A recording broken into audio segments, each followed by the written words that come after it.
Wait, you have a TV? No. I just like to read the TV guide. Read the TV guide. You don't need a TV. Television addict! Television addict! Television addict!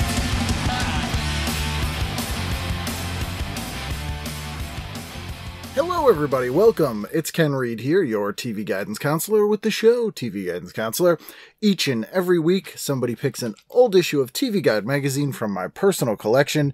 I scan it. I send them a PDF. They go through, pick what they'd watch that week in history. We hop on a call and we discuss. Sometimes you don't even know we're on a call. It feels like we're in the same room. I'm trying, everybody. It's a global pandemic. I am an on hiatus stand-up comedian, although I will be doing a couple shows this month, December. Are we in December? Some shows in December. The second weekend in December, I'll be in Vermont and I'll be in upstate New York. You can email me at tvguidancecounselor@gmail.com or ken@icanread.com. If you want more details on that. But as far as details on this, as in this episode, my guest this week is film critic Erik Childress. And Erik is a really interesting guy, super smart. He is behind efilmcritic.com. You can go there and read some great stuff he's written. I first became aware of his work because he does an amazing commentary track on the recent Blu-ray disc of Career Opportunities, which if you're a regular listener of the show, you know is one of my favorite movies, and that is well worth picking up. It's a great commentary track, and actually Kino Lorber, who's been putting out some physical media still with commentaries, they are worth the 10 or 15, 20 bucks for the disc to hear the commentary, because they've been getting some really smart, great people to do commentaries on those, including former guests of the show like Amanda Reyes and a bunch of other people. So check those out. But anyway, Erik does the one on Career Opportunities, and I said, I'd like to talk to that gentleman. And so I did. So you will enjoy what we talked about.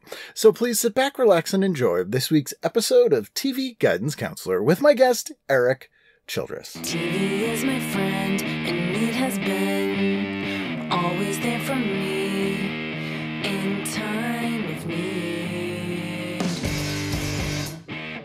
Live via satellite from sunny Chicago, Erik Childress. How are you, sir? I'm doing good. How are you? I'm doing good. I've only been to Chicago once, but I'd like to go visit again sometime. It's a wonderful place. You grew up there? I grew up in the suburbs of Chicago.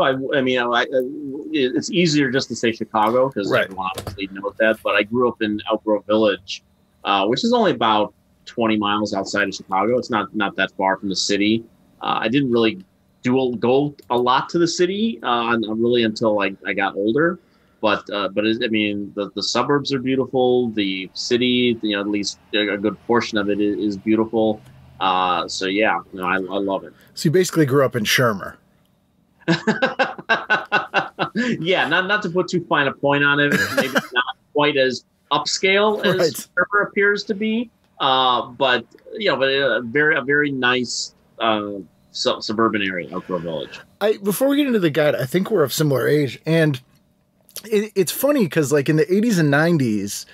I think media was slightly obsessed with trying to set things not in New York or LA as much for a bit. Mm-hmm. And so Chicago and Boston seemed to be the two cities that they decided they would do things in. Those are like the runners up. Right. That's why like anytime, you would see a movie like the Blues Brothers or obviously the John Hughes movies, would take place in the fictional Chicago suburbs. It was always an extra little treat. I mean, everything was always set in Los Angeles or New York. And yeah, it was always fun to finally get something in Chicago, even if they never said it was necessarily in Chicago, but you knew the locations or something like that. That was always a bit of fun. Yeah, absolutely. And it's funny because like even like Adventures in Babysitting or something, like when I went to Chicago, I was like, it's the Adventures in Babysitting building. Yeah, that John Hughes period. Not that that's a John Hughes movie, but that period where Ferris Bueller obviously was a big thing for the city at the time, and it was just there was always something. Anytime you get any sort of hometown recognition, like even like the Wachowskis, obviously much later on they're from Chicago, so. Like even like a movie like Bound, their big debut, there were street names that were named after the street names in Chicago, and Matrix did that as well. So that's always it's always great to hear those names pop up. And it's funny too. A lot of friends I've made from the show, or people who are actors, who are from Chicago, like my friend Molly Hagan. They ended up getting basically their SAG card on a local Chicago production, and then moving out to L.A. Like I think Molly's first movie was Code of Silence, the Chuck Norris movie. Right? Yeah. Absolutely. Andrew Davis, a big Chicago guy, fugitive, and obviously. And of course, Crime Story, which I always say people need to watch because I describe it as Mad Men Miami Vice. Yeah, that's a good way to describe it. Yeah, Dennis Farina, proud hometown Chicagoan as well. Yeah, Chicago would with the cop shows. Yes, we had a lot of Dennis Franz obviously on NYPD Blue. Funny enough, but it was a Chicago cop, and so Chicago represent on some. And now everything's Chicago. Now Chicago Fire, Chicago PD, right. Chicago nurses. Everything's Chicago. Now I love it. Well, Chicago Hope will blame for that. Sure, absolutely. the competing ER. Yes, I like to call it the ER Hydrox. Yeah, there you go. To the Oreo that is ER. And funny enough, I watched ER. I did too. Although I like Chicago Hope, but I was always like, well, this is just to tide me over. Everyone likes Mandy Patinkin. So speaking of Chicago, the issue you picked is not quite, well, it is and isn't the issue I gave you. So for the listeners, this is March 17th to the 7th to the 13th, 1996, I believe. 98, you're right. I couldn't read my own handwriting. And my copy of this issue has on the cover Patrick Stewart, but this was when TV Guide was trying to become slightly regional again. So to give a short history of bullshit for people, TV Guide was in the 40s, was a series of completely unrelated magazines. They were all bought up by TV Guide National out of Philadelphia and put under this one umbrella in a similar way to what the WWF did or Coca-Cola bottling companies or those sorts of things. But by the late 90s, they were kind of waning, as you would imagine, with things like TV Guide Channel, and people started to have electronic guides. And so they were trying to get a little more local again. So there are several versions of this issue, and one of them has a cover with Harry Caray on it. Mm-hmm. Who is a legendary Chicago baseball announcer. Was it the Cubs he was the announcer for? Chicago Cubs, absolutely. And I only know of him but probably because of Will Ferrell's impression of him on SNL at the time. But I think he was on the cover because was he retiring this year? No, I believe, if I remember, I don't have the cover in front of me, but this was right around the time that he passed away. That he passed away just before the 1998 season, which, funny enough, that was a season that the Cubs had a really successful season. I think they got swept in the playoffs, if I recall, that year, but it was right before the season he passed away, and the Cubs had like the best season they had in years after that. So I think I'm assuming that's probably why he was on the cover. That makes sense, because this issue actually has 6 different covers. There are 4 Dawson's Creek covers, one for each of the main 4 characters, and then Harry Caray and Patrick Stewart. Is that when Dawson's Creek started? Like right around that time? It was a mid-season replacement, 1998. So, well, sort of started in January 1998. Mm-hmm. So technically mid-season. So it had started in January of that year. So it was pretty new. But by March, we're on like midway through the season. That's when it really started to kind of become a hit. Yeah, and we'll when we go through the days, we will land on Dawson's Creek at some point. I've been doing a rewatch of Dawson's Creek recently. I've been sucked into my wife's rewatch of it, or her first watch actually, and we'll talk about when we get there. But I have to say, I'm kind of enjoying it. Yeah, we'll get to it. So let's dive in here. Before we get to the listings, of course, it would be a crime if I didn't mention Kevin Sorbo here on page 3. Oh, he's one of those guys, man. In this one, this is about him getting married to, oddly enough, an actress from Chicago Hope. Mm-hmm.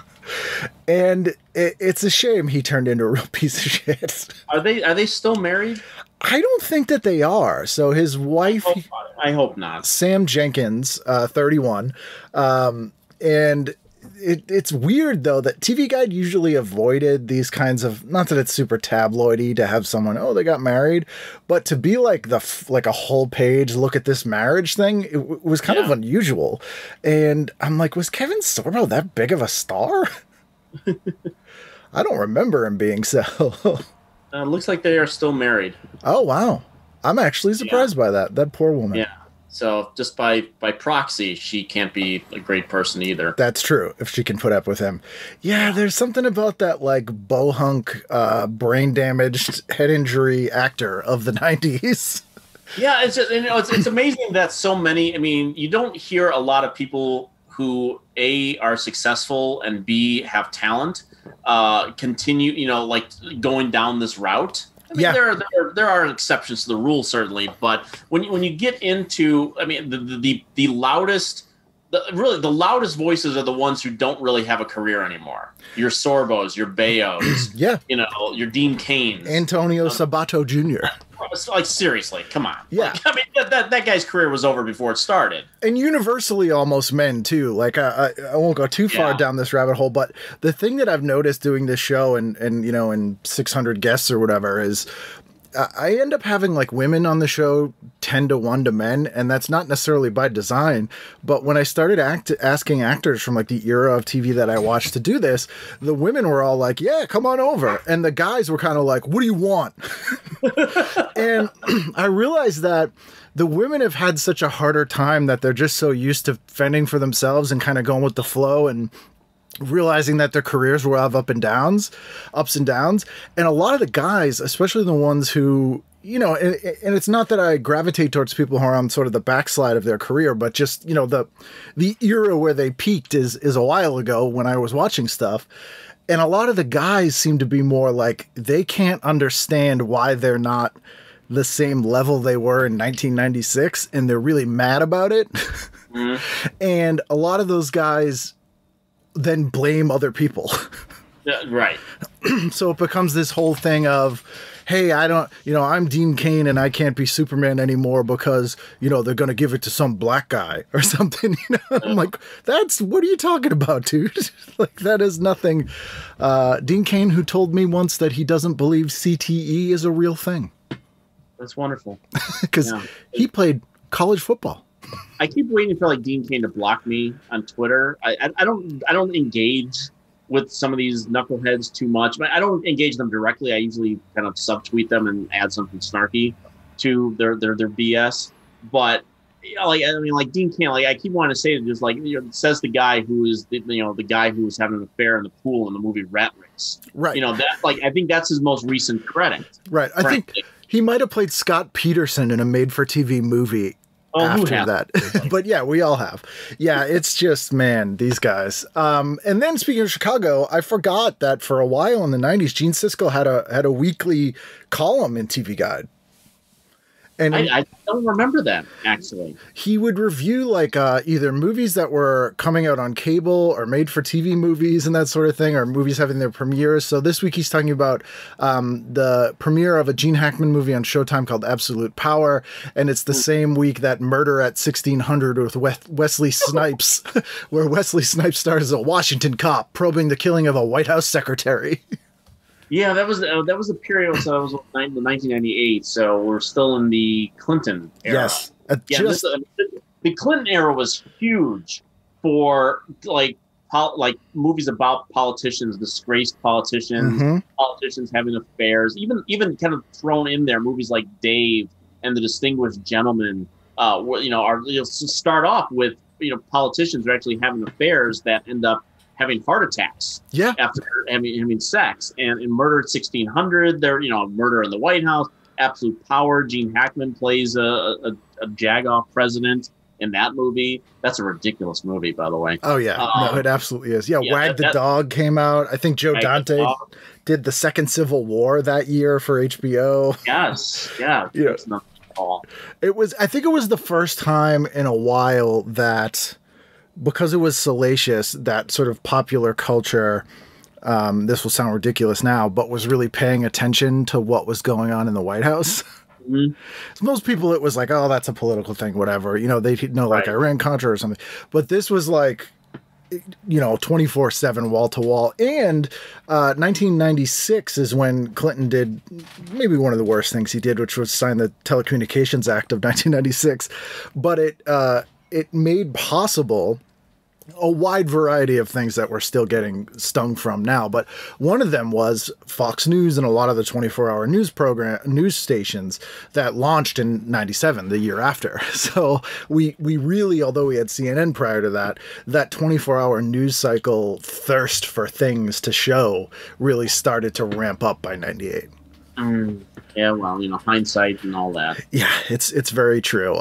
There's an interesting article in here about Kevin Williamson, who I kind of forget was the golden boy for a little bit. I mean, yeah, that was from like 1996 to to Dawson's Creek. He was the guy. Mm-hmm. Scream was the little movie that could. I mean, that movie opened to almost very little business and became a huge hit, and then obviously became a franchise. And I Know What You Did Last Summer. It followed up with that. And Dawson's Creek. So that period was, big Kevin Williamson time. Yeah, and even he had some flops like Teaching Mrs. Tingle and a couple other things.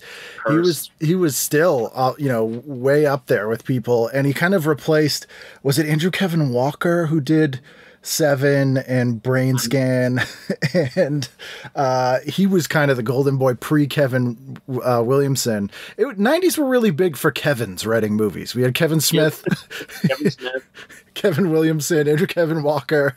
They were really doing okay, the Kevins. Yeah. If you worked in a video store and your name was Kevin and you wrote scripts, you probably had a good chance in the 90s. That's where I messed up. There. Then there's an article here on Patrick Stewart. This is post Next Generation. He's in a TV adaptation of Moby Dick.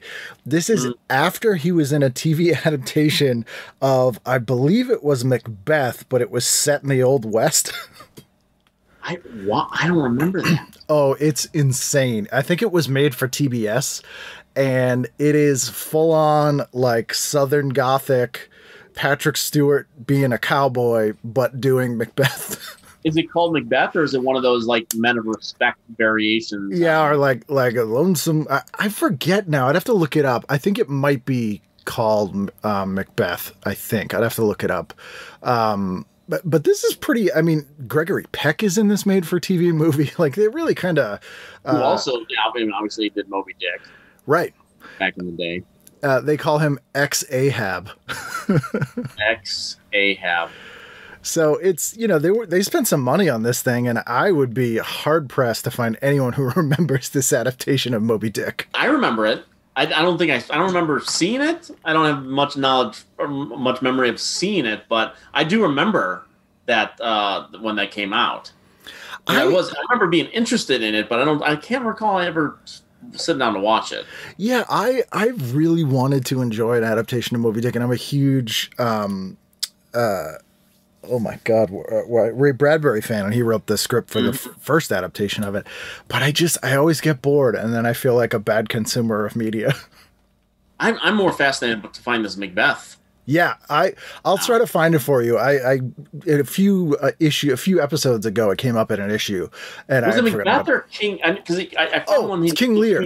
It's King Lear. Yes. You're right. Yeah, it's King Lear. It's an Old West King Lear. King of Texas. Yes, that is it. Yes, yeah, and he looks like Travis Tritt. He really does. Although not as Botoxy. Not exactly. So yeah, there's some weird. That was also big in the 90s, where we were getting a lot of those Shakespeare spins. Like people probably know, like obviously Clueless, but like 10 Things I Hate About You, and then there was one that was like an indie one that I'm trying to remember. It was like the name of the city. I can't remember it now. James LaGrosse was in it, I think. Was it a teen movie? No, it was almost like a post Tarantino like hip crime movie that was an adaptation of like I think either Macbeth or Hamlet or something like that. There was O, which was the Othello. Did that little Othello. Yeah, and then obviously Romeo and Juliet. Romeo and Juliet was 96. So yeah, so we were right. Yeah, I mean, 99 was sort of the year that that a lot of that stuff sort of blew up because that was the year. Well, 98 had Varsity Blues. So I think that was a big hit in January of 98. And that was like all of a sudden like, oh, we can open one of these teen movies in January and people will come. So the next year he had She's All That. And 99 was a big, I mean, that was the year of 10 Things I Hate About You and She's All That. And, Down to You. And the Freddie Prinze thing was starting to get, oh my God. I will back She's All That, not the current remake that just came out, but I'll back She's All That. But the Freddie Prinze era after that is not good. No, it really isn't. Not good. It wasn't very good before either, but still. When it starts to get into the Scooby-Doo era, that's really when. Yeah. It's no good for anyone at that point. Nope. I have an unofficial don't look things up rule for me on this which is stupid. But I'm like, we should only have what's in the guide. But I've looked this up, and it's a movie with James LeGros, and it's called Scotland, PA, and it is an adaptation of Macbeth. I never saw it, but I'm familiar with the film. I remember liking it. I saw it in the theater. I think Maura Tierney might be in it. And I liked it, but that was a weird little blip of about 5 years where it was like, we're doing reinterpretations of Shakespeare for no reason. Yeah. Yeah. Well, because Romeo and Juliet, Romeo and Juliet was not like some giant hit. And I don't know if there was some sort of like, well, Romeo and Juliet was 96. So that was pre-Titanic.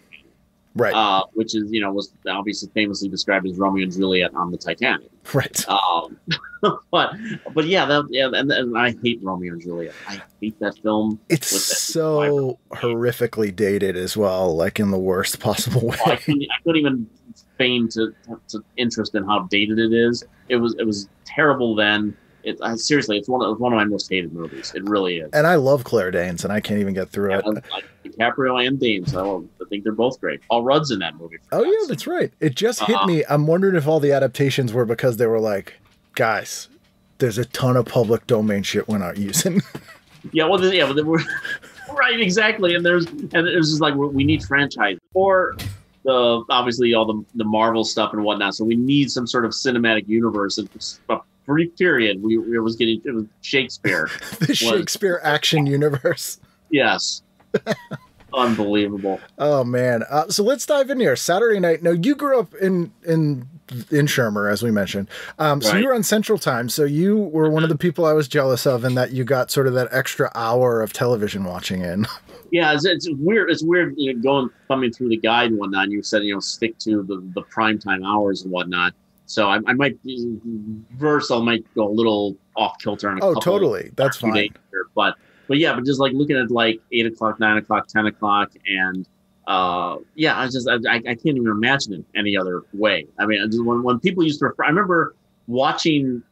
Here's a really obscure television reference that I wonder if you'll get. I'll be impressed if you do. But there was and it might have been like a pilot. I thought it was like going to be like part one of some miniseries or something like that. But it was a pilot, I think, there was a show called Wishmen. Are you familiar with this? Wishmen? It was called Wishmen, and I think I'm positive I have it on a VHS tape somewhere in my collection. I hope I still have it anyway. But it was a 1 hour show with, I think it was Timothy Bottoms and Linda Hamilton. Huh. And it was like this, they had created this, it was post ET. So it was like 83, 84. Okay. And they created this this kind of like creature. And it was, I can't remember if it actually had powers or had like mental, telepathy abilities or something like that. Right. But, Timothy Bottoms created it, and the military wanted it, so they snuck it out. And it was one of those. I mean, that was a whole other trope in the 1980s. Project X and Starman and My Science Project, Short Circuit, right? And what's the one with the plot? Oh, that was it. The Manhattan Project. Was that the one where the kid makes the bomb? Yeah, Manhattan. He makes it his own atomic bomb.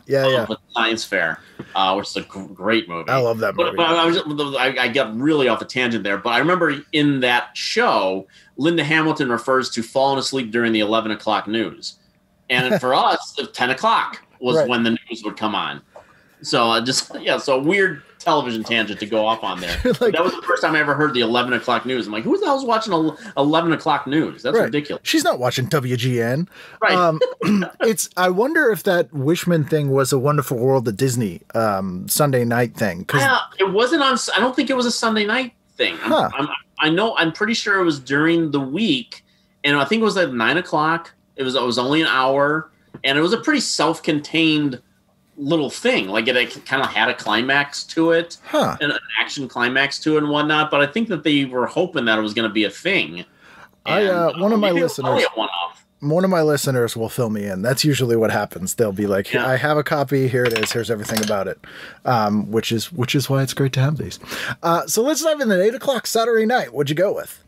So Saturday night, Saturday night, it was funny you're looking at this one because Saturday night probably just historically is my least watched television night, with the exception of like Saturday Night Live. Right, you and the rest of America. Right, exactly. So I mean, I'm like in my early 20s in 1998. So usually I'm out at the movies, or maybe watching something on cable. So looking at the lineup for Saturday night, if I'm going through having all the cable channels and whatnot, at 8 o'clock on Encore is Robert Altman's Popeye. Mm-hmm. So I'm probably starting there. And then maybe, moving into the 9 o'clock hour, flipping between Lethal Weapon 2, which is my favorite of the Lethal Weapon movies, is on the movie channel. And it might switch over for, speaking of the anti-Sorbo, Xena Warrior Princess is on, which was a show that I never watched regularly, but it was the kind of thing that if I saw it on, I might leave it on for a little while. Yeah. I was just a Lucy Lawless fan. What can I say? I look at it like, to me, it's like the band U2. I never go out of my way to listen to them, but if they come on the radio, I'm like, oh yeah. Right. Exactly. Yeah. There are a lot of shows like that. So, but if Lethal Weapon 2 is on, I'm probably sticking with that for the most part. But if I am forced to watch into the 10 o'clock hour, I might be flipping between, speaking of John Hughes, 16 Candles is on Encore after Popeye, and Natural Born Killers is on Showtime. So Popeye was weirdly kind of hard to see for a while. It was. You're right. Yeah. It was such a huge bomb that they kind of buried it. Yeah, and I saw it in the theater when I was a kid. I remember, wanting to go, because I knew Popeye the Sailor Man from the cartoon. I wanted to go to the theater, and I thought it was amazing. I've never seen anything like that. A cartoon or anything, turned into a movie like that. So I thought it was pretty amazing. It was just cool to see these characters in the flesh. Right, a literal live action cartoon, which people were not having. And I love Shelley Duvall because I had been watching fairy tale theater for years. Yeah, yes. And but it was never at a video store. Cable rarely ran it, and then it kind of had a little bit of a resurgence in the late 90s for some weird reason that I don't understand. It was only just recently, I think it was probably for the 40th anniversary in 2020, that was finally released on Blu-ray. Yeah. I think it was the only Altman movie that wasn't on Blu-ray, if I'm remembering correctly. Oh, is that? I mean, I'd have to go back and look at that. Maybe wrong. One of the last ones. Certainly. Yeah, for sure. There's a bunch of weird stuff on tonight. Now, at the time, I totally would have watched Cops, which I can't watch now because it just makes me sad. But I watched that every Saturday night. There's a weird thing on called an all-star party for Aaron Spelling.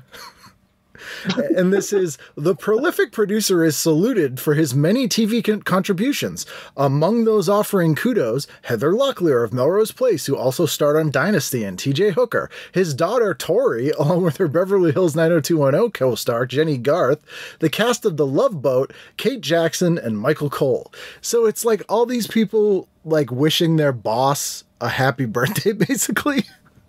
Right. Yeah. And I mean, and people of our age, I mean, just at some point in your life, you were watching an Aaron Spelling show. Yeah. Whether you knew it or not. Whether you knew it or not. Yeah, exactly. Absolutely. I mean, I still remember, Love Boat, I didn't know what was going on. I just thought it was a bunch of very attractive people on a boat, That's all I knew. Which is the way that you could pitch that show. There's also the remake of The Outer Limits, which Showtime started in the 90s on, which I actually really liked. There was some. I remember. I can't remember seeing every episode of it, but there were a few that were interesting. It was just cool. Like I enjoy the surprise of an anthology series, and the risk of it might be a bad one or it might be a really good one was kind of worth it to me. Oh, I agree. Yeah, no, I'm always fascinated. I mean, I still love anthology movies, even though most of them are pretty not good. But Yeah. but I'm always curious when sometimes just one thing stands out in an anthology movie, and that can make almost make it worth it. Almost. I wonder if the move towards streaming as the predominant distribution method for everything these days would kill the anthology movie completely, because why do an anthology movie when you can do a 6-episode limited series? Yeah, but it seems like there's just more anthology movies than ever. That is also true. Yeah, I mean, there's the VHS series just had a new installment. There's actually a great one from last year called the Mortuary Collection. Okay, that is the best anthology film I have seen in some time. I mean, like a very good, consistent anthology story. And then there have been some really bad ones too. And some of them are kind of 50-50. But yeah, I bet there hasn't been a year that's gone by that we haven't gotten an anthology movie. So before we move to Sunday, anthology movie question. As a fan of the genre, do you prefer the wraparound segment to tie into the stories or to be completely separate? I don't really have a preference. I mean, usually the wraparound story means nothing. Right. I mean, half the time, more than half the time, it's usually like, hey, I got a story to tell, and then they tell the story. The Are You Afraid of the Dark method. Right, and you get Creepshow, and it comes from the comics, or like Tales from the Dark Side. The kid's about to be eaten, and so he starts telling the stories to the stall. To Debbie Harry. Right, exactly. Like the most recent one in VHS 94, it's like I don't need that, or them like. They rob the house and they find all these VHS tapes and let's put this in. And then it's, found footage stuff. But the Mortuary Collection is fun because you got Clancy Brown. Nice. Basically telling the stories. So that's kind of fun. You could listen to him just say anything and it's right. entertaining. I think it all depends on who you got cast. Right. In that moment. Yeah, like I'm thinking of like the last ones I like Tales from the Hood I really liked. And I actually really liked the sequel that came out a couple of years ago. And that had a really good anchor for the host as well. Right. And it's funny that the sort of portmanteau version of anthology movies has caught on or endured, whereas the hey, it's a different movie under this umbrella, like Tales from the Crypt tried to do theatrically and Halloween tried to do with Part 3. Nobody wants that. And I don't know why. We don't want this present. Well, Fast and the Furious just did that with the Hobbs and Shaw. Right. That's obviously an anthology movie, but yeah, people. Yeah, it's to me that's the same sort of method when you see a movie being advertised. Go from the producers of right. Like they didn't make the movie. They paid for the movie and they kept things, flowing, but they didn't make the movie. Yeah, it's always weird to me too when they're like from executive producer, like there's some new from the studio that brought you. Right. It's like, oh, you guys have the same money? Right. Who cares? Exactly. Yeah. Congratulations. Wow. Sunday night, what'd you do? Sunday, I'm certain that on Sunday, March 8th, 1998, I was watching the 4th Screen Actors Guild Awards. Because award shows, to this day, it's still in my wheelhouse. It's what I do in some respects. That's a big day. So I would always follow the award shows. Mainly, I think at the time, because not so much that I was doing it professionally. I was obviously in doing all kinds of movie stuff at the time, and I was just about to start doing radio as well. But I was always watching the award shows because there were always contests. Mm-hmm. That came out. So like the Oscar contest. So if you kind of knew who was winning some of these other awards, that was your ticket to winning the big prizes in the contest. So watching the Screen Actors Guild Awards, at the time, there was almost no better barometer for who was going to win at least the acting awards than watching these awards. So that's I'm sure I was watching that at 8:00. 9:30 might have tuned in to Beavis and Butthead. Yes. I mean, because one of the greatest shows ever, as far as I'm concerned. So I might have tuned into that. And then the Screen Actors Guild Awards were only 2 hours long. I think still to this day, they're still only 2 hours long. So if I fast forward to 10:30, before I was, falling asleep in bed, I'd probably be flipping between Full Metal Jacket on Encore and a really terrific, I think, very funny made for HBO movie called The Pentagon Wars. Yes. Kelsey Grammer and Carrie Elwes. I can't remember if that was when it premiered or not, or right around that time, but it was on HBO, so I might have flipped between that because I thought that was really funny too. Yeah, it's funny that number one, I feel like the Screen Actors Guild Awards didn't always air on TV. Like, it's on TNT in this issue, but it was always sort of like the what would I call it? The Wendy's of the Oscars, and then the Golden Globes, and then the SAG Awards was kind of number 3 there.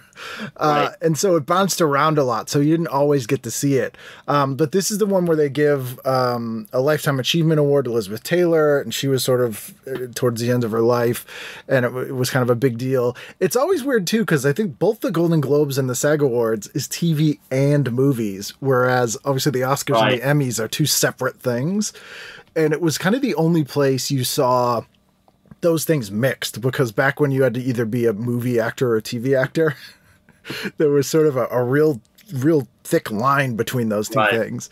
So I can actually kind of say with some certainty that it was. I know that these shows were being televised, because the very first one was for the year 1994. So I think it aired in 95. Oh, wow. I remember I was actually snowmobiling up north with some friends, and we, that night, the Saturday night, or I think it was Saturday, it had to have been a Saturday night, preparing dinner, and we all watched the first annual Screen Actors Guild Awards. And that's what it says here. Yeah, this is the 4th annual gala. So that would check so out. Like 95. Yeah. And there is a lot of made-for-TV movies on Sunday night. That was always traditionally sort of a big made-for-TV movie night. There's one with a friend of the show, former guest, Annabeth Gish, called To Live Again. That seems kind of like a beaches sort of movie. But there's a full-page ad in here for a movie starring Melissa Joan Hart called Silencing Mary. And it says, her secret could destroy a town, but no threats or accusations will silence her. And that's it. And I'm like, all right, I'll check that out based on that alone. I want to know what the secret is. So I looked up the movie. Corin Nemec is in it, who is, of course, Parker Lewis. But this is a college journalist uncovers a conspiracy of silence after her roommate is raped by the school's star athlete.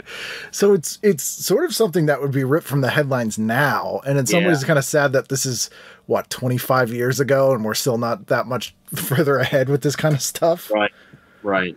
And then, of course, the X-Files is on. This is the conclusion of a 2-parter. This was the season after the first movie came out, so they were still kind of going through the ramifications of that. I think, when did Beavis and Butthead Do America came out? Was that 98? 96. 96. Okay, so we're at the real tail end of Beavis and Butthead here. There's also a show that I do not remember. Jay Johnson is in it, who was on Mr. Show and was one of the January 6th insurrectionists. But this is a show called All Right Already. And the only reason it stuck out was because I was just kind of scanning through the show descriptions. And this one, the description is, Carol rents a porno video that gets stuck in the VCR. Who hasn't been there? Meanwhile, Renee thinks the video's male star looks a lot like their overnight parking guy. I'm like, this had to be UPN, and it was. Yeah. Trying to be irreverent in 1998.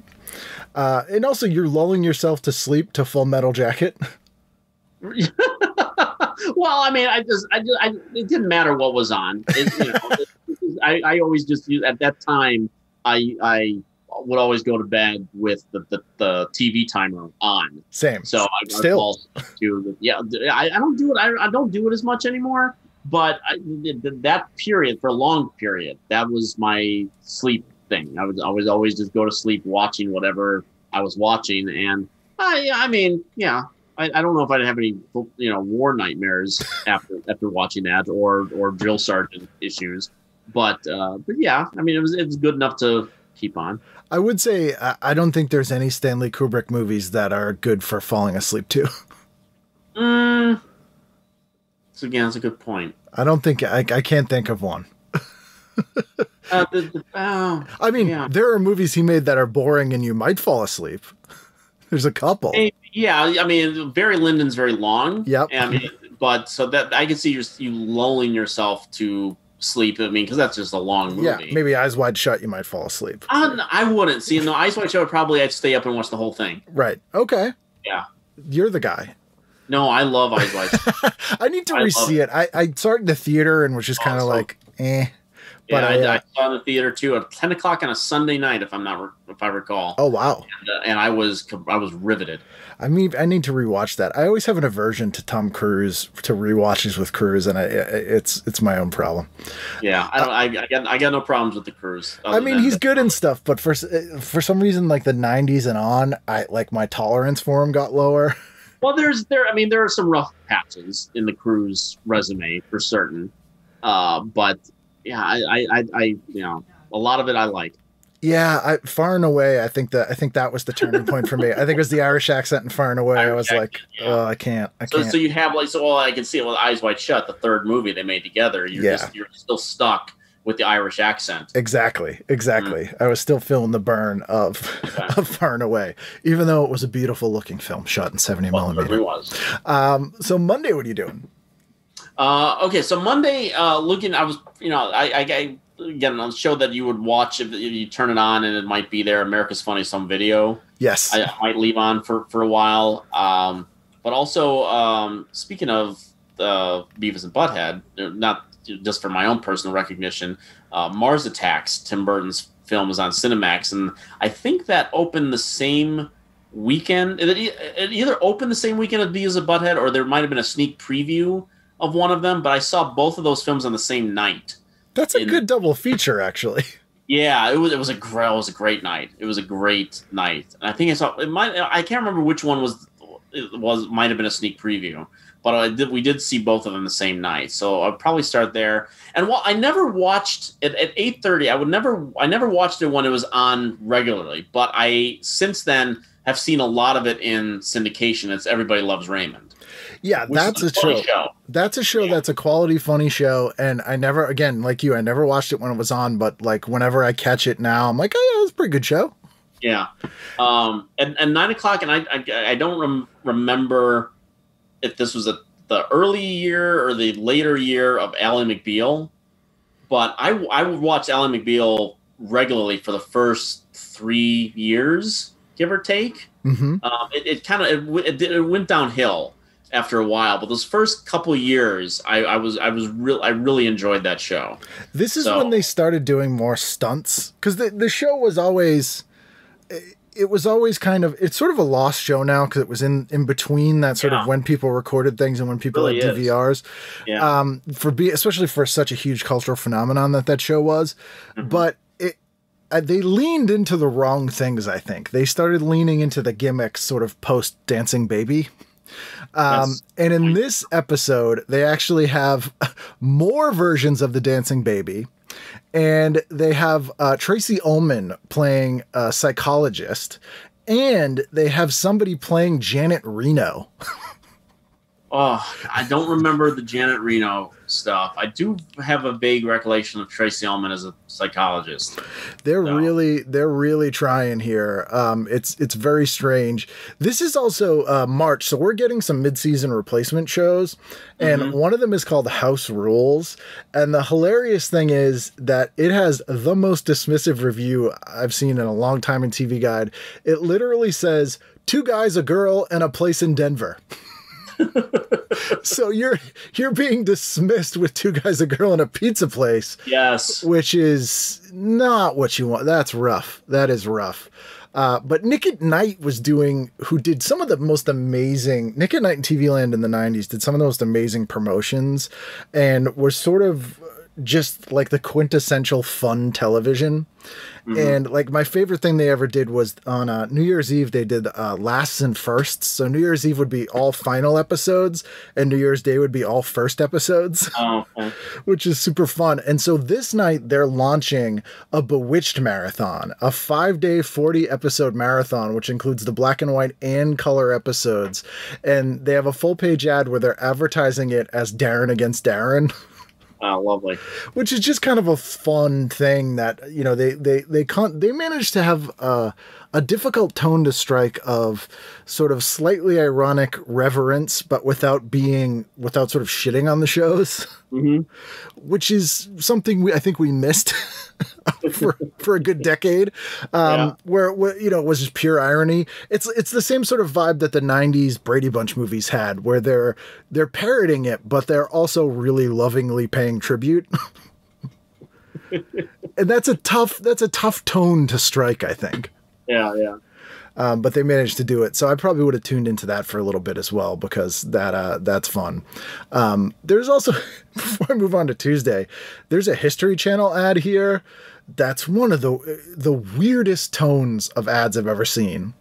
And it's a world premiere event all this week at 9:00, The Great Depression, hosted by Mario Cuomo.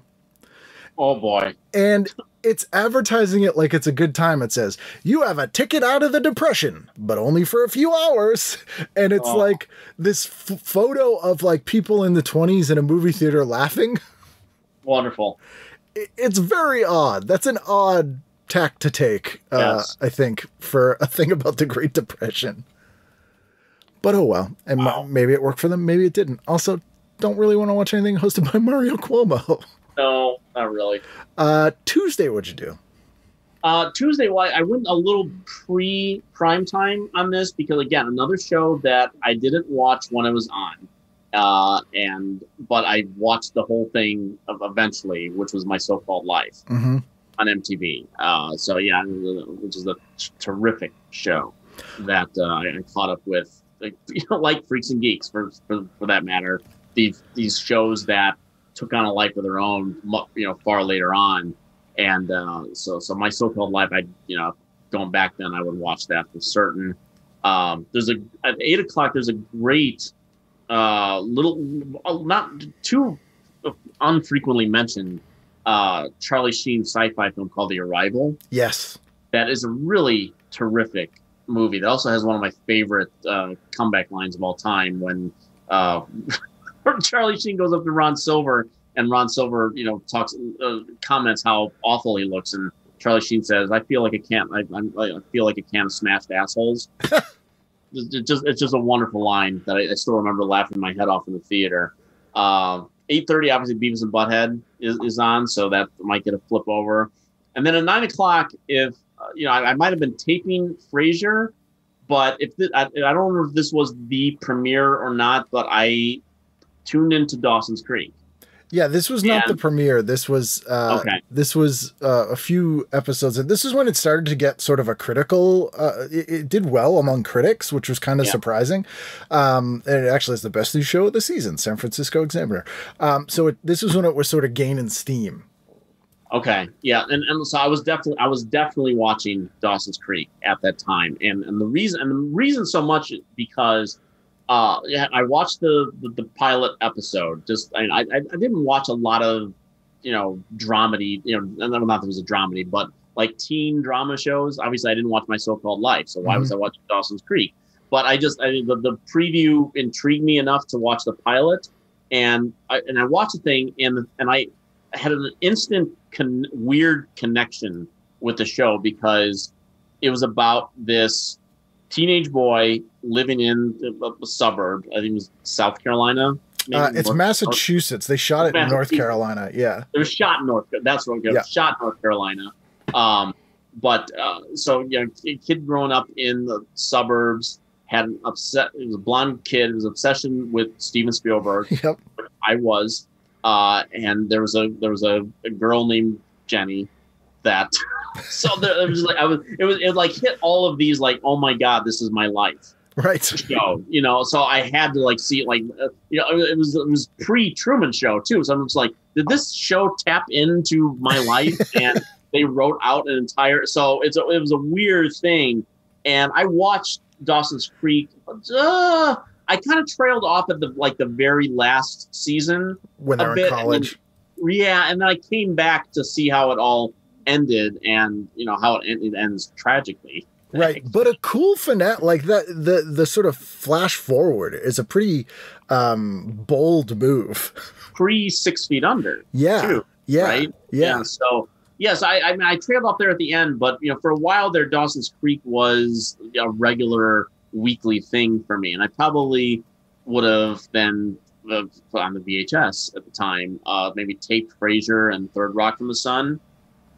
Which was on NBC at 9:30, and then at 10 o'clock there's more Beavis and Butthead, and on Cinemax is Beavis and Butthead Do America. Oh, so you're just Beavis and Butthead all week. Yeah, so there I'm going. I'm falling asleep with Beavis and Butthead Do America for certain. See, so My So-Called Life I loved. I watched it when it was on. It first started airing in '94.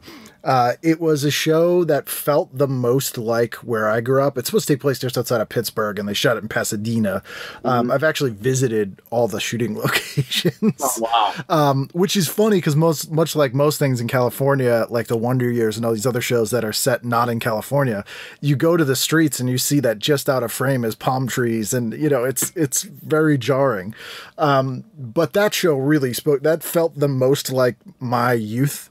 Mm-hmm. And it's interesting because we're in 98 here. So MTV is still airing this show essentially a high school cycle later.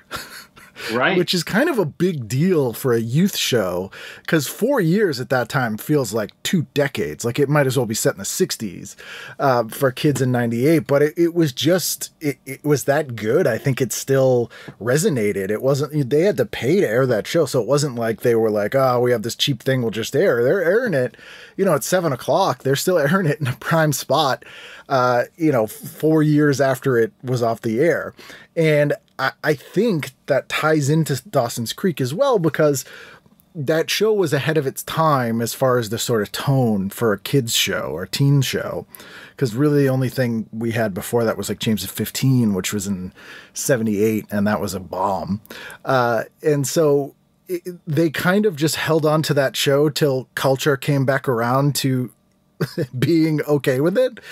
And Dawson's Creek really does feel sort of like an ancestor of My So-Called Life. They were kind of like, we'll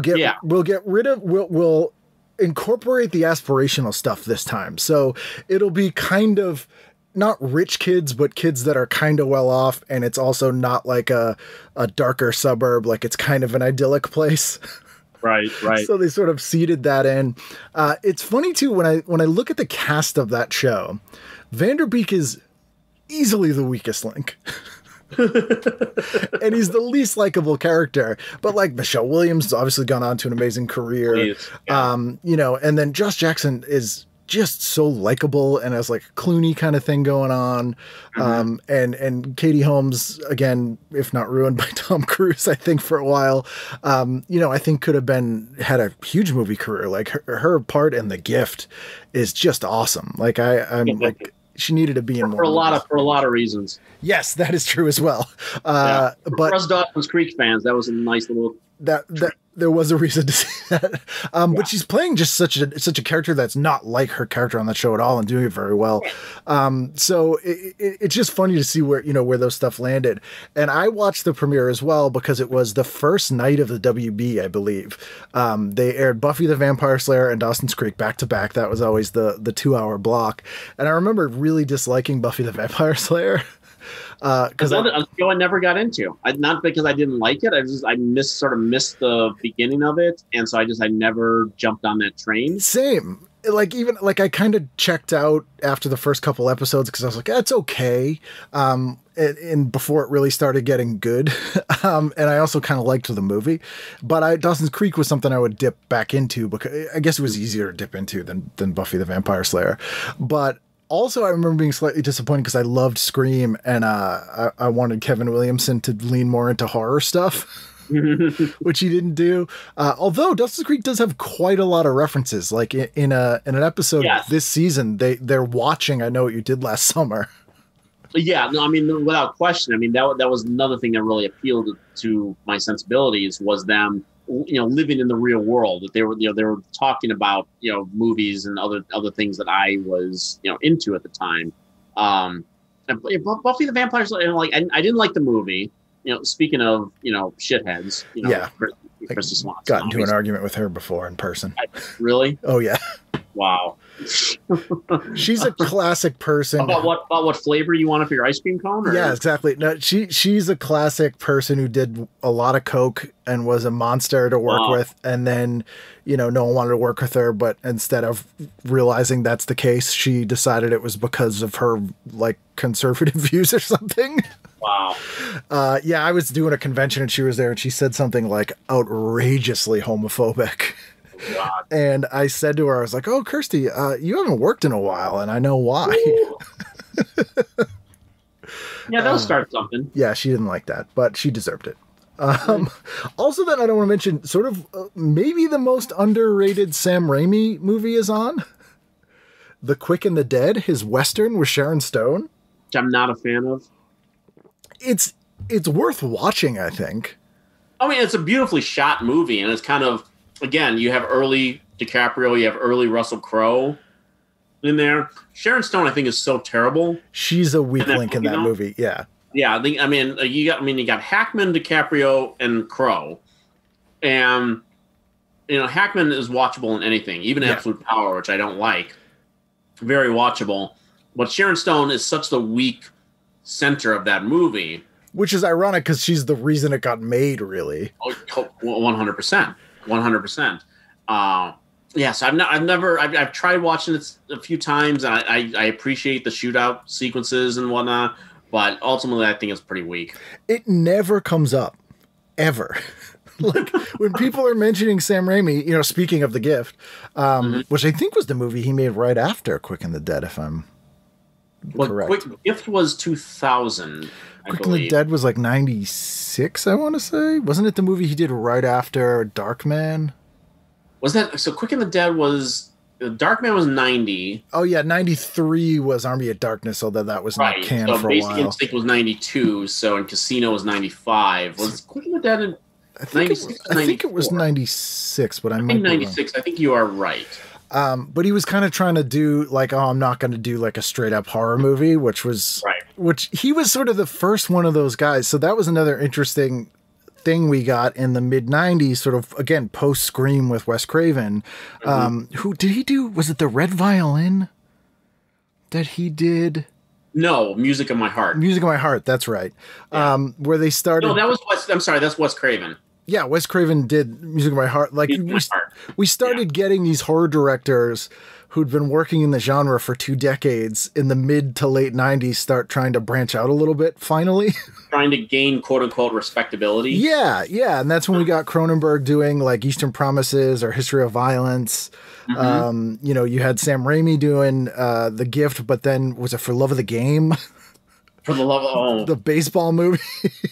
Some of the most beautifully shot baseball sequences, but everything outside of the baseball sequences in that movie are death. Yeah, it's not great. And Wes Craven doing some non-horror stuff.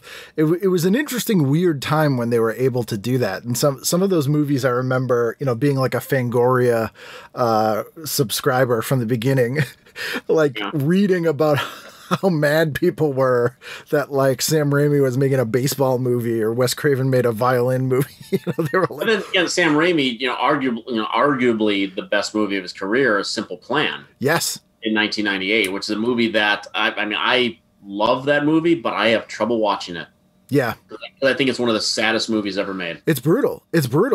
Yeah. And it's sort of a horror movie in a different way, in a very realistic way. Absolutely. And it sort of does sort of scratch that same itch of sort of you just feel for these characters. And again, he's a guy who's a truly gifted filmmaker.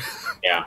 And anything he did was watchable. I think the only person who didn't sort of stray outside the horror genre at that time was John Carpenter, who learned his lesson sort of after Memoirs of an Invisible Man. Yeah, well, it was a whole studio interference kind of thing that he had. So he had a bad time with that, so he just kind of went back to doing independent stuff, Right. As he would. And I mean, Carpenter just kind of got to a point where he just didn't care anymore. I mean, he cared enough to make the movie, but I mean, like there was just a period where he just kind of checked out a bit. He's not inspired in any way. Like Vampires is a movie that I would have loved if they actually cast Kurt Russell instead of James Woods, like the movie was clearly written to be. Right. Yeah, it would have been a lot more fun. I mean, I think James Woods is kind of fun in that role, but that's just an ugly movie. Yeah. Overall, it just doesn't feel so much like a Carpenter film other than the score. You need someone more charming than James Woods in that role, which is a pretty despicable role. Well, yeah, I mean, the whole movie is very despicable. I mean, even though it's humans versus vampires and aided by the Vatican and whatnot. It's an interesting idea. Certainly. But, the way that they treat, Cheryl Lee throughout that entire movie, just him and Daniel Baldwin, of all people, it's just, I don't like watching that movie. She's like a bait dog, basically, in that movie. Right. Yeah. It's pretty hard to watch. Yeah, it's not great. I'm thinking just about the era of the late 90s into the early 2000s, and it's just, in hindsight, is a very interesting transitional time for those sort of directors of the 80s. Right. What they were doing was strange. Mm-hmm. But oh well. So where are we? Wednesday night, 8:00. What'd you do? Wednesday, 8:00. Is this still the Michael J. Fox era of Spin City? It is, yes. Yeah, he left in 99. Okay, 99. Then I was watching Spin City for certain. It was Back to the Future, my favorite movie of all time. I was always a huge Michael J. Fox fan. Family Ties, obviously going back that far. So his return to television, I thought it was a funny show. It was a great show. Yeah, I really thought it was a funny show. Great cast.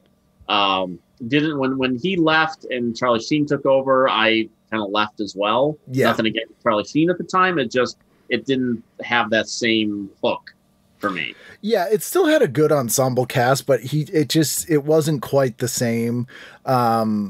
It really is a great show. Paula Marshall's also in this episode, who's been on the show, I'll watch Paula Marshall in anything. It really was, there's sort of three 90s sitcoms that I think are terribly underrated because they get overshadowed by things like Seinfeld and Frasier and Friends. And Spin City's one of them, Newsradio's one of them, and Mad About You's one of them. Yeah, I would go with that. Because I rewatch and have rewatched all those shows, and they tend to be somewhat more timeless than the sort of shows everyone mentions when they think 90s.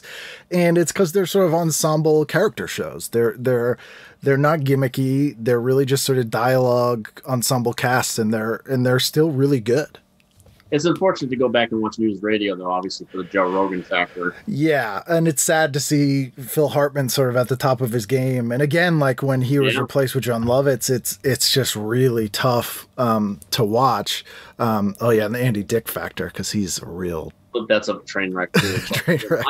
I think I watched up until they eulogized Hartman on that show. Which is brutal. Yeah. It's... even at the time... I was very upset, obviously, because I was a Phil Hartman fan, but even at the time watching it, I was like, I feel like they shouldn't let them do this. This seems like it was very uncomfortable that we would be watching it. It seemed like sort of a private thing that they did as a TV episode, and it felt kind of a little bit gross. Mm. I don't think they were trying to be exploitive with it. I think they were. No, I think they really. They were really pouring their hearts out. Yeah, you could tell, that Hartman. You don't have a lot of people saying negative things about Phil Hartman. No, not at all. It just seemed like something we shouldn't have been allowed to see. Right. It was like crashing someone's funeral, and it was awkward. But Spin City's great. Yes, the Spin City I was definitely watching at the time, and I didn't watch it at the time, but I'd be curious to go back only just because we keep talking about when they were young, sort of the star factor and whatnot. So I'd be curious to maybe tune into Two Guys, a Girl, in a Pizza Place, not only because Ryan Reynolds was on the show, but Nathan Fillion was also on the show. So to go back and I didn't become aware of Nathan Fillion until there was a movie. Do you remember Project Greenlight? Yes. On HBO? Yes. Okay. Well, the very first season, there was a Pete Jones, famously won the very first Project Greenlight, and that film didn't go anywhere and whatnot. But years later, he actually made another movie, and I'm blanking on the title of it. So help me God. But it played at the Chicago International Film Festival that year, and I went and saw it for some reason. And Nathan Fillion was in it, and he was such a standout in the cast. I remember when I wrote a review of the movie, I like singled out praise for this guy named Nathan Fillion, who plays one of the brothers in the film. And years later, who would have thought? Right. Firefly, which is again another show that I didn't watch when it was on, but caught up with later and thought it was pretty great. And then his film work, Saving Private Ryan, obviously shows up for 2 minutes in that movie, and Castle and now The Rookie and all those kind of things. So yeah, I'm a fan of that guy. So I'd be curious just to go back and watch the show just to see when they were young kind of thing. It's not a bad show. It's a show that takes place in Boston. It actually takes place in Somerville. It's supposed to take place in this pizza place that was like maybe a mile from where I lived, which is kind of hilarious. And it's mostly because so many people went to Emerson College that then moved out to LA and started making shows. So this came right on the back of Boston Common, which was supposed to be set at Emerson College, Boston Common, which also had Trailer Howard in it. Yes, which is again a weird thing. She's carved out a niche of being in Boston set 90s shows. And then she was great in both shows, and the shows were kind of built around her in a lot of ways. And then she kind of just fell off the face of the earth. Mm-hmm. And I always wonder what happened to her, because she's very likable and funny. But yeah, it's not a bad show. And again, David Ogden Stiers is in it, who's really funny. They have a pretty good cast. People made fun of it because of the pizza place name, and then it got dropped in the second season. But it's a show that I think is just as good as Friends or any of the other sort of, young people dating in the city shows we had in the 90s. But it has sort of become unfairly, I think, a punchline. Yeah. Yeah. And then again, so I guess like when I'd be going to bed, it's Spike Lee's Four Little Girls documentary is probably not, I probably wouldn't be watching right before bedtime. No. But it's great. It's incredible. So it'd be a flip around situation. Happy Gilmore is on Starz, the best of the Sandler movies of that era, I believe. Again, I forgot that I even included this, but Bound is on the Movie Channel, right? And that's a great movie to fall asleep to. Yeah, for sure. Yeah. But if I wasn't feeling great and I just wanted something to listen to, I might have actually put on Sarah Brightman in concert. Yes, on PBS. On PBS, I was into a lot of Sarah Brightman stuff at the time, so I might have put that on and let her sing me to sleep. I was shocked to find out later in life that she was in like a disco Top of the Pops like pop band in the 70s, because they always presented her as such like an opera singer. Right. Sort of. And then, right. She's in a disco outfit, which is always kind of funny. Also want to mention The Real World is on, which I religiously watched at that time, but this was the Boston season. Okay. So the Boston season, they lived in the firehouse that was in the show Spencer for Hire. And as sort of punk kids, we used to go and throw bricks at it while they were filming and stuff. Nice. But I loved seeing it on TV, and this is one where Montana has 2 dates for Valentine's Day. Of course. We've all been there. Thursday, what'd you do? Thursday was always a big TV night. Must see. And Thursday is also my bowling league night. So nice. There would typically be a lot of timers on the VHS at the time. So, but usually the league at the time started at 8:00. So my friends and I would get together every Thursday night, the ones on the bowling team, and we would order pizza usually, and we would watch Friends at 8:00. I watched Friends all the way through. I still go to bat for that show. I think it's terrific. And it was religiously every Thursday night we would eat pizza, watch Friends, go bowling. Okay.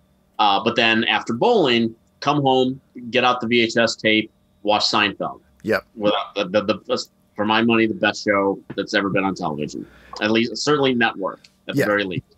And then that will continue into ER at 10 o'clock. So I will always watch those two shows. I mean, ER, three shows. ER is a show I always put in the category of quality show I never want to see again. It's a good point. Yeah, I mean, like a lot of shows that went on for as long as they did, I did trail off at some point. At some point when the main cast started leaving in Exodus. Oh yeah, was Margulies left, Clooney left, eventually Anthony Edwards left. Right around the time I think probably Edwards was leaving is probably when I kind of trailed off. Right, when John Stamos came in. I mean, it was good to the end, but just so brutally sad. And like, it was traumatic, which was part of the thing that made it great. But it was also like, oh, God, I went through some shit with that thing. So I don't watch it again, but I remember loving it. It's funny. There's a show on called RSVP, World's Funniest Party Disasters. Okay. It's hosted by Dave Thomas, who I love because I'm a big SCTV fan. And it's Dave Thomas hosts a compilation of video clips featuring mishaps from various celebrations, included, this is my favorite part, included birthday parties, bar mitzvahs, graduations. Why is it necessary? Wow. Like someone's reading this listing and they're like, okay, all right. Well, yeah, but what they got birthday? Okay, bar mitzvah. Oh, they have graduation. Okay, I'll tune in. Like, very weird. But the ER, the like must-see TV into ER was always jarring because you have 2 hours of comedy, right, and then into ER, which is, just weird. It was like a weird sort of whiplash that you'd get. William Sanderson's in this episode, who again will watch in anything. But that was also kind of the NBC staple there for a while, because even back in the day when I was watching, the Thursday Night Line, it was Cosby Show, Family Ties, Cheers, and Night Court. Yep, that was my regular Thursday nights in grade school. But then eventually you would get LA Law. Yes. After that, and I watched LA Law. So, I mean, ER is obviously a lot more tragic than LA Law. But you had 2 hours a 2 hour comedy block and then a drama, right, to end the night. Speaking of LA Law, there's an ad that I stood out. I think it was playing Thursday night, but at least it's right in the pages here. For some TV movie called One Hot Summer Night. I was just going to mention it. There's no way one of us wasn't going to mention this. Yes. Because so the tagline is the trophy wife, the millionaire husband, the hotshot attorney, only one will wind up dead. Which is a little weird. Like, you're like, oh God, I hope all three of them die. Right. It literally is murder, fuck, kill. Yeah. Basically. And the cast. Yeah. Erica Eleniak. Mm-hmm. So this is 98. So this is 6 years after Under Siege. Under Siege, right. And Baywatch. 16 years after E.T. And Barry Bostwick on Spin City. Mm-hmm. And the most important part, Christopher Darden in his first starring role. This is crazy. I have no recollection of this. For people who don't remember Christopher Darden, he was one of the prosecutors in the O.J. Simpson trial.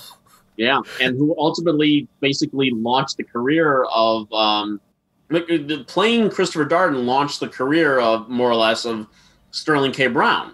Yes. In the O.J. miniseries. That was the first time I'd ever seen Sterling K. Brown, and he was a standout. He was incredible. Yeah. On that miniseries, and yeah, it's amazing. It's so weird that they were like, we need to have this guy be an actor now. Also, Tobin Bell is in it, who went on to the Saw movies. Right. Yeah. Well, Tobin Bell had a really good '90s as a heavy. Yeah.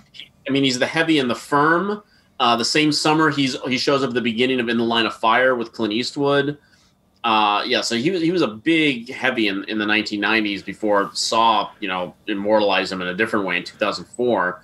But yeah, to think that like 4 years or 3 years, given whatever, 4 years after OJ, it was 4 years after OJ was the chase. Right. That would be 4 years. So 2 years after they lost the OJ case. Yeah. that now we want to see these people doing acting. I'm sorry. No, I mean, there's no way I would have tuned into that. It was, as sort of a cultural studies moment. It's fascinating now because I think it was the first time, really the 90s is when this sort of tabloid, pre-reality TV, but these real life people started sort of bleeding into popular culture in a way they hadn't really before. And, we had Tonya Harding, we had Nancy Kerrigan, we had, all of these things as captured by that Weird Al Yankovic parody of the Crash Test Dummies song, really. But it was sort of like people have watched Christopher Darden, they've watched Marcia Clark, they're like, oh, everyone's been watching these people on TV every day for a year. So we need to capitalize on that and put them in things acting. Was sort of the move. And even went into like that first season of Survivor where Colleen, they put her in that terrible movie with Rob Schneider, the animal. Yeah. Because they just didn't know what to do with these people. But they were like, they have name recognition. People want to watch them. We got to, I guess, just put them in stuff. And then they kind of abandoned that later. But it's just kind of funny seeing this weird transitional time when, Hollywood is trying to exploit these people, but they don't quite know how to do it yet. Mm-hmm. So let's put Christopher Darden in a murder made for TV movie. It's really quite embarrassing. It's really kind of beneath them. Again, it's just like, you guys lost. Like, you didn't see. I'm sure that there were probably some cameos by like Cochran somewhere or whatnot. But but he won. So, but like you don't want to see the losers being able to capitalize on something that really tore a lot of the part of the fabric of this country. It's a horrible thing. Yeah, it was like you lost a slam dunk murder trial. Right. And now you're an actor? Like, I don't understand how that works. No, I don't at all. And you blew it. You blew it. Yeah. I mean, there's some precedent if you look at like G. Gordon Liddy had a TV acting career and he's a murderer. Yeah. But it's very, very strange. Friday night, what'd you do? Final night of the week. Friday night. Well, this is March Madness. So I was probably watching the NCAA basketball tournament with my dad. Mm-hmm. Thursday, Friday night, because that's when it probably started that week. That seems right about the time that it would have started. So this would have been the second night of the tournament. So I was definitely watching that. And again, I'm flipping around Beavis and Butthead is on MTV at 8:30. So I might get into that. And then I'm probably not sleeping to it, but Patton was on AMC that night, and so that certainly would have taken me out at some point. Everyone knows the George C. Scott movie to sleep to is Hardcore.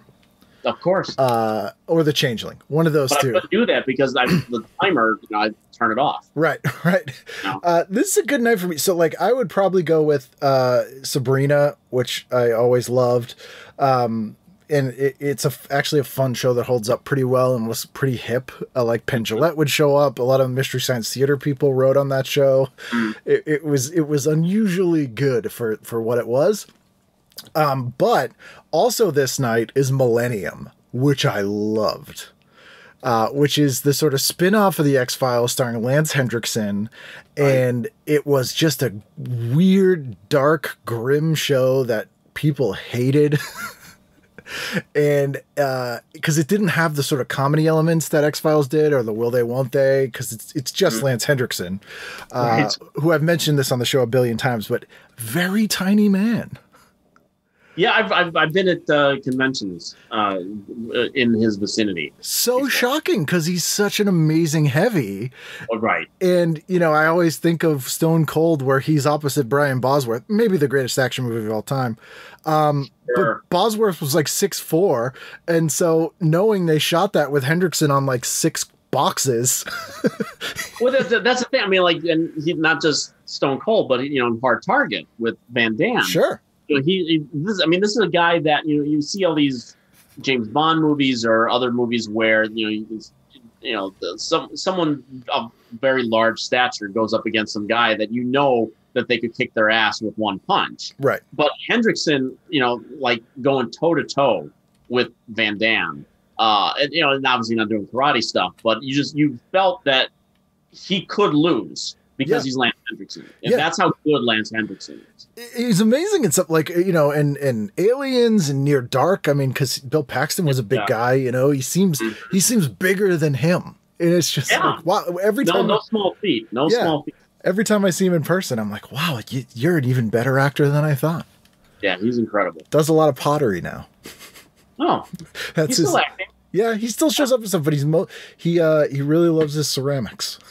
Good for him. So good for him. Good to have a hobby. It's true. So this is the final episode of this two-parter, by the way, on Millennium, for people that are curious. This is a big thing about this. There's this thing called the Millennium Group, and he's sort of a serial killer profiler, so it takes in a lot of stuff for the Will Graham sort of Manhunter thing, where he sort of takes on the personality traits of these killers to find them. But there's this sort of conspiracy, and there's end times, and it's a crazy show. It's completely crazy. Yeah, I don't think there's Saturday night and then like Friday night is probably the second least watched television night for me. I don't think I had watched any kind of regular show on television on Friday night since the series went off the air back in 90 or 85. 85, yeah. Even though the comic series ran longer. Oh, okay. Yeah. There's also a great action double feature on Encore that night where it's Yakuza, the movie with Robert Mitchum, and then Blind Fury, the Rutger Hauer Brandon Call movie. That's a pretty good double feature. Yeah, that's not bad. That's not bad. It's an entertaining sword fight double feature. Yes. So to wrap up here, also I want to mention, I don't know if you perused the movie reviews, but it's all TV Guide is harsh. They're giving people a lot of movies 2 stars. I could not. I mean, I wrote a whole bunch of them down. I'm just like, this is pretty ridiculous. I mean, on one hand, I was kind of pleasantly surprised because for some reason I didn't really associate any kind of reviewer with TV Guide having critical faculties to it, and I mean that in the worst possible sense too, because there's so many people that are just hyperbole machines. I mean, I did a whole thing about this for many years called Critic Watch, where I would go through and chart the hyperbole that you see in ads and whatnot, and people that are just there, sucking down free food in hotels. The greatest movie ever made. Yeah. And now it's just gone to Twitter. You don't really see that as much in ads anymore, but now it's all on Twitter. They allow it to happen. So I was somewhat pleasantly surprised to actually see some, a little bit of dichotomy to what, we've come to know. But at the same time, just like, they get a lot of stuff wrong. Yeah. They're harsh. They are harsh. I wrote down, I got upset by how many that I actually wrote down. I kind of stopped at P, but these are the 2-star reviews that I do not agree with. Like The Arrival, I mentioned, 2 star.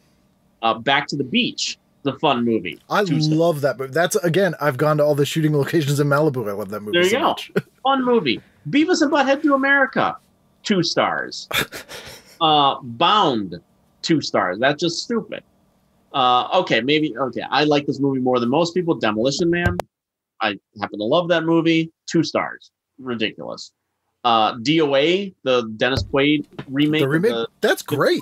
That's a really solid thriller. Really terrific.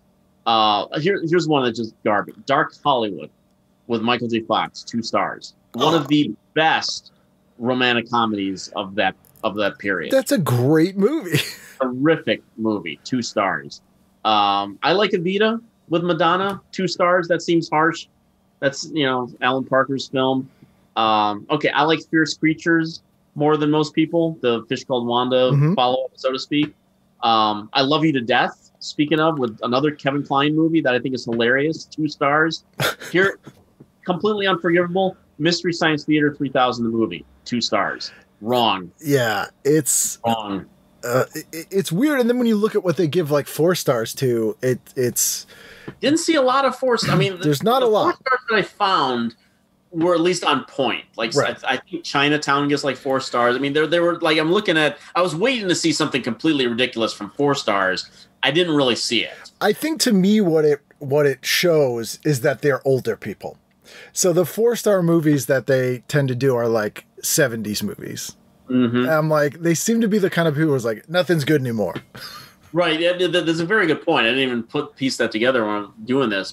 And then Natural Born Killers, 2 stars. I'm a big fan of that movie I mentioned. And to bring it full circle, Popeye, 2 stars. Yeah.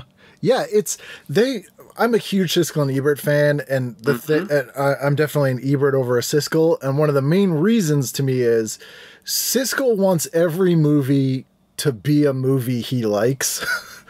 And the difference being that Ebert understands when a movie works in its own universe, like it works for what that genre is. Very true. There's a very distinct difference between the two of them. Yeah. And I always gravitated to Ebert because I tended to agree with him more. There are times where Siskel was just overly harsh. I mean, it goes both ways, obviously, but I always agreed more with Ebert, and not that he was. It's unfair to say that he was softer on some movies. You put it exactly correct, that he knew when something worked, even if it might not be a great, it's not Lawrence of Arabia or 2001, so to speak, but it works within the context of what it was setting itself out to do. Right. I don't always agree with that level of criticism. I think that sometimes a movie sets out to be bad and just is bad. Right. So I don't always agree with that, but there are exceptions.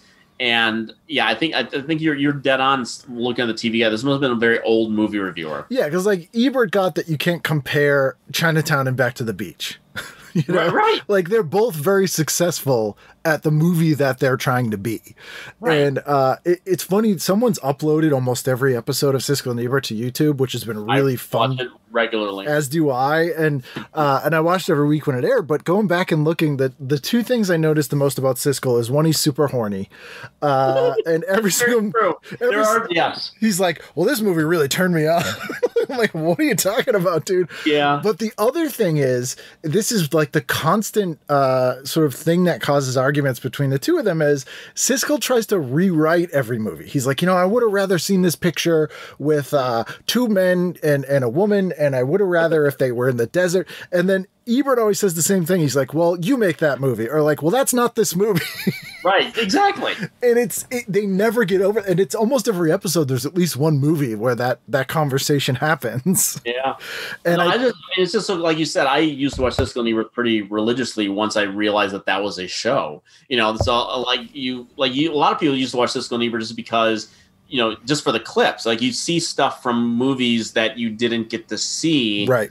On television stuff and ads and things like that. So you get to see a little bit more of these movies. But just the fact that 2 guys are on television talking about movies endlessly fascinated me. And it's great to see that someone is actually taking the time and going back to the old stuff that, like, I go back and like see like a review of Thief, right, or something like that, or Flash Gordon. And just to hear them talk about it back then is such an absolute pleasure. It does make you miss true film criticism instead of, to your point, the sort of Twitter worst movie ever, best movie ever. And, I loved how they would often do like a video pick. Like they'd be like, hey, here's 3 movies that came out this week. We didn't really like them, but this movie that came out 5 years ago is kind of like these, and you should go back and watch it because if you missed it. Or they do a thing about letterboxing or Laserdisc. It was very interesting. And in the same respect, TV Guide, in a pre-internet world, which I realized we had in 98, but pre-IMDb, having this 20 pages of movie listings with directors and years and casts was really helpful for movie nerds. Yeah. Because unless you bought a Malton guide, it was kind of hard to find that stuff. Yeah, there was, I swear to God, I think it was Venture. If you've ever heard of a store called Venture, that I found before I even knew about the Malton guides. Even they had like these books called Rating the Movies. Okay, I don't know how many of them were they ever published, but I still have like 2 of them. And it was just a pretty thick book of someone doing movie reviews, and it was seemed pretty fair. I didn't always agree with them, but I learned about a lot of movies by rifling through this book and learning things. And yeah, I mean, now there's so much out there. You almost have to stumble upon stuff sometimes because there's just so much info out there. But yeah, I miss the days when you could tune into a show like that, and hey, if you disagreed with them, that worked too. Yeah, it was an interesting conversation, at least. Absolutely. Absolutely. Yeah. And they would say, like, oh, I couldn't quite give this a thumbs up, but it was almost there, and I liked this, and I liked this, you know. Mm-hmm. Now I'm feeling all nostalgic for, like, poring over things like, you know, Danny Perry's cult movies or Michael J. Weldon's Psychotronic Video Guide. Like, I just would read them cover to cover over and over and over again. And there were movies in there that I would be like, man, I hope someday I can hunt down a copy of that. Now I could just pull it up on my phone, you know? It's kind of now that's my old man talk. Well, to wrap up here, as you know, TV Guide is not just informative, it has opinions and it cheers and it jeers. And I would like to read you the cheers and jeers from this week of March 7th to the 13th, 1998, and see if you agree or disagree with TV Guide. Okay. This is usually the bitchiest thing they do because no one had to sign it. So it's a cheer heavy week. There's 3 cheers, 2 jeers. So we start with a cheers to karmic coincidence. 2 of the most original and entertaining comedies we can recall involved ornamental Indian wedding ceremonies. In The Simpsons, the 2 Mrs. I can't pronounce the last name, but it's the thing about Apu. Quickie Mart manager Apu faces a marriage arranged by his mother some 20 years before. During the wedding, Homer tries to pass himself off as a Hindu god, Gishna, in a pathetic attempt to break up the nuptials. He should have taken lessons from Elaine Bennis as a schnapps-soaked maid of honor in The Betrayal, Seinfeld's notorious backwards through time episode. Elaine spectacularly busts up a traditional Indian ceremony. Both episodes offered wedding bliss. That was a cheer? That's a weird cheer, right? That's weird.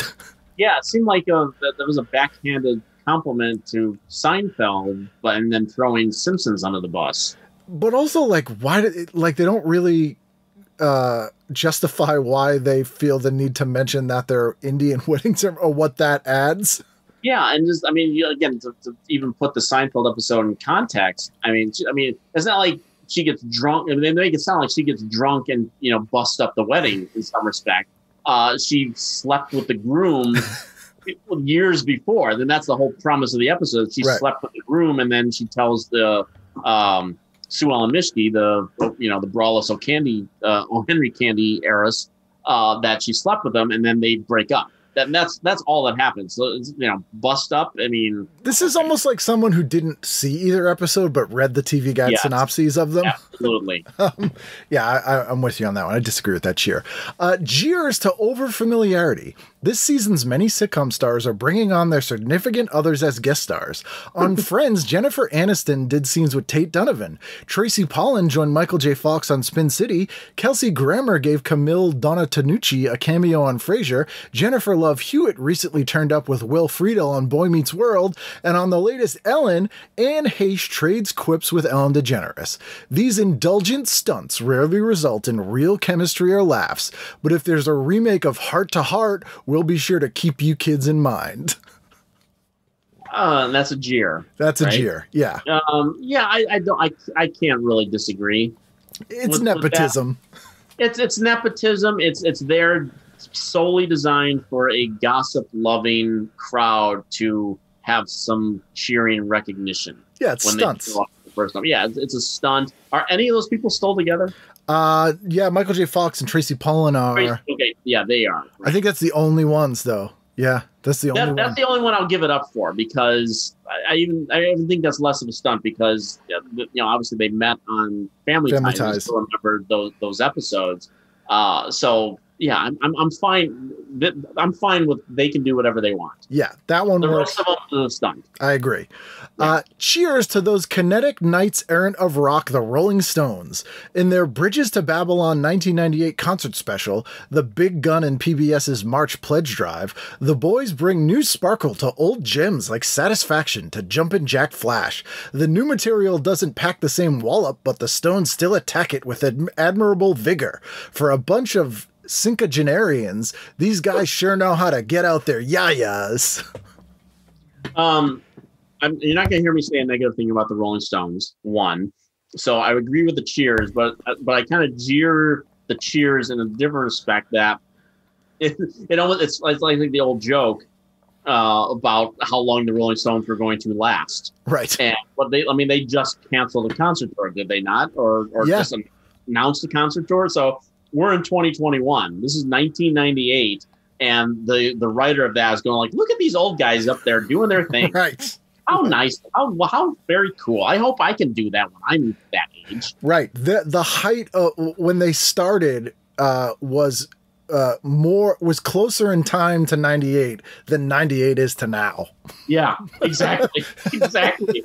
So that's just cheers to the Rolling Stones, jeers to whoever wrote that.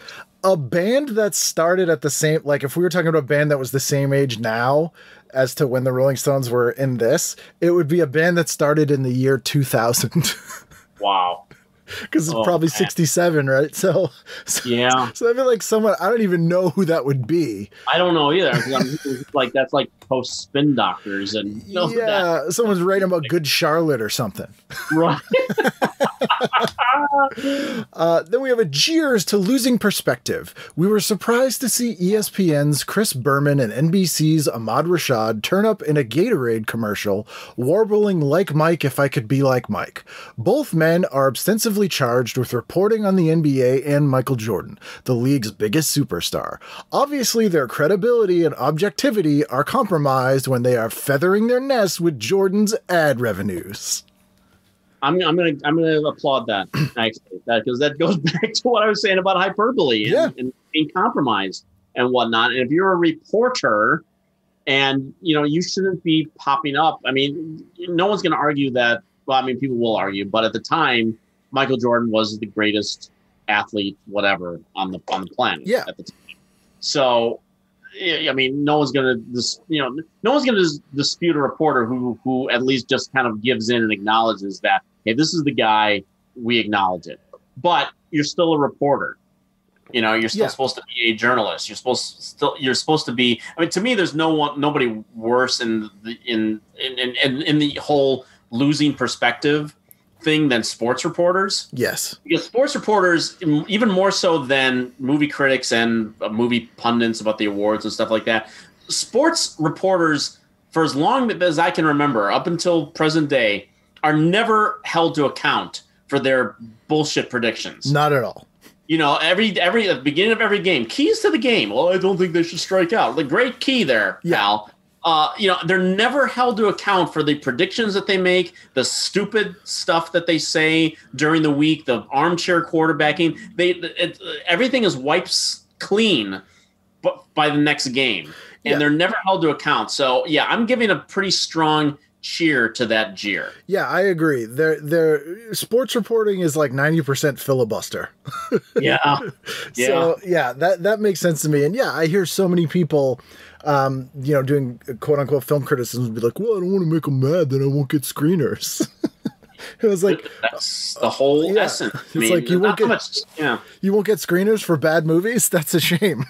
The funny thing is that there's very few stories out there about critics losing access because they panned something. Of course. I've heard stories of editors going like, hey, could you take it a little easier? I've heard those stories before, but I've never heard of a movie studio banning someone because they gave a 1 or a 0-star review to something that they were hoping was going to be very popular. Right. They might not, maybe they might not grant you an interview down the road. That could happen, but again, it's access journalism. To me, any kind of compromise that you do to preserve your access is bullshit. Yeah, to me, you just have to be honest. If you're honest, and I always say this, I always say you can't trust a critic who likes everything, and you can't trust a critic who hates everything. Right. Okay. The answer is somewhere in the middle, skewed maybe one way or the other, and. I always say, if you're honest, and I've had these conversations with people that I've given negative reviews to on festivals and whatnot, people that I've become friendly with, since then. And I will always say, I'm like, if you don't think that I can say something negative about you, then my positivity means nothing. Right. Right. No. It's the same thing. And it's also people who can't separate the person from the work. Mm-hmm. It's like you're not insulting them like this movie didn't work, or whatever. Like you can appreciate aspects, and again, that's a more gray area, subtle thing that takes a higher skill level, which a lot of people don't have, but still want to be a critic. Right. So I think that falls in as well. And finally, cheers to timely topics. On a recent episode of the WB's Smart Guy, computer partial TJ and his young pal Karen met someone in a kid's chat room who turns out to be an adult sexual predator. Oh my God. And an effective cautionary tale for children about the dangers lurking on the web.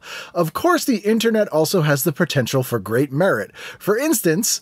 Oh, this is terrible. For instance, you can now email your Cheers and Jeers suggestions to us at cheersandjeers@tvguide.com. They managed to take a thing about child sexual predators and turn it into a plug for their email address. Unreal. Oh, man. I wonder if that email address still works. Oh, I'm impressed at the tone deaf audacity of that cheer. So they're cheering, bringing awareness to the evil of chat rooms and emails and stuff like that. Which again, at the time, I mean, I think like 98 was probably when I first got on AOL. Yep, I think. So yeah, so I mean, discovering chat rooms, and I mean, I didn't know all the things that were going on in chat rooms at that time. I mostly stayed out of them, but okay, yeah. So applaud the show, but wow, like it didn't need, like they could have at the bottom of the page, totally separate, wrote, "You can now email your cheers and jeers." Like it did not need to be connected into this cheer in any way. I mean, that almost sounds like something a sexual predator would do. Right. Like, steer you away from the path. Go like, these people are awful. Come and talk to me. I'm not like the other people. Why don't you email me? Right. Oh my God. I am 38 here at my computer screen and no pants on. Come and talk to me, young lad. Let's cheer and jeer together. Yeah. Hey, I lost my cheers. Can you help me find them? Was To Catch a Predator on at this time, or did that come later? It was a little bit later. It was a little bit later. Okay. My God. Love that show. Yeah, that is always entertaining. What are you doing? My favorite one in that is when they start when Chris Hansen unprompted just starts reading the text of their chat, and the predator doesn't realize that's what it is. Mm-hmm. And my two favorite ones are, he just goes, "Are you a virgin?" And the guy goes, "No." He goes, "No, I'm reading what you wrote." And then there's one where he goes, "I'm gonna lick ya." And the guy goes, "What?" And he goes, "That's what you wrote." And he goes, "Oh, I say that to everybody." I don't know why. I distinctly remember one guy showing up with like a 6-pack of Mike's Hard Lemonade. Of course. One time, I'm like, wow. What an ad for Mike's Hard Lemonade. Thank you. And you can email Mike's Hard Lemonade at mikeshardlemonade@tocatchapredator.com. TV Guide. Yes. Well, thank you so much for doing this. It's been great talking to you. Yeah, this was a lot of fun. This was great.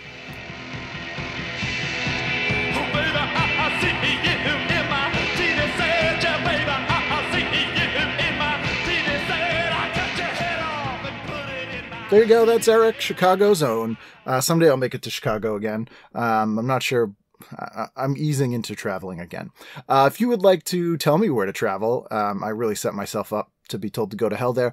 You can do so at, as I mentioned, tvguidancecounselor@gmail.com or ken@icanread.com. Also at Kenneth W. Reed on social media, at TV Guidance on social media. You can go to our Patreon, patreon.com/TV Guidance Counselor. If you give $1 a month, $10 a month, whatever you can do, it is a huge help for the show.